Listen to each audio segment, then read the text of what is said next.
Samuel et Osée, le prix d'Éeu, la jalousie partie 2.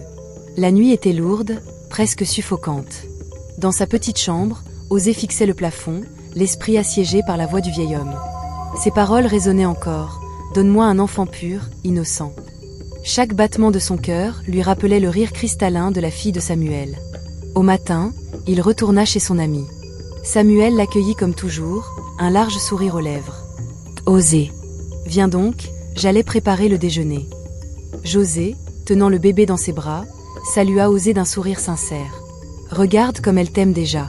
Chaque fois que tu viens, elle rit plus fort, » dit-elle en plaçant l'enfant dans ses bras. Osée la serra contre lui. Ses mains tremblaient.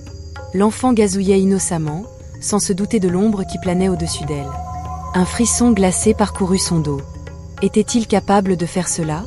La tentation grandit. Le soir, il retrouva le vieil homme, dans la même ruelle. « Alors ?» demanda la voix rauque. Osée hésita, mais finit par dire « Je n'arrive pas, c'est le bébé de mon ami. » Le vieil homme le fixa intensément. « Ton ami? Est-ce lui qui a partagé ses richesses avec toi? Est-ce lui qui a apaisé tes souffrances? Non.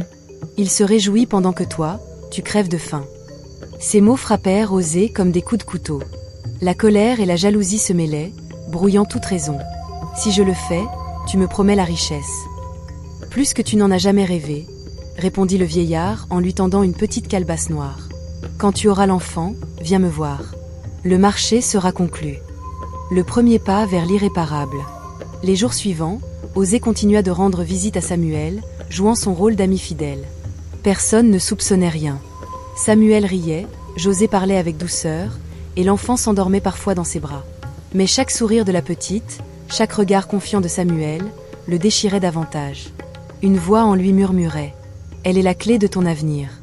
Sans elle, tu resteras dans la misère. » Une nuit, après avoir longuement hésité, Osée prit sa décision. Il frappa doucement à la porte de la boutique, prétextant une urgence. Samuel, fatigué mais toujours accueillant, le fit entrer. La petite dormait dans sa chambre, paisible, la respiration légère. Osée la regarda longuement, puis posa sa main sur la calebasse noire dans sa poche. Il savait que le moment approchait. Abonne-toi et partage cette histoire à tes proches. Si cette histoire t'a touché, si tu as aimé, laisse un commentaire.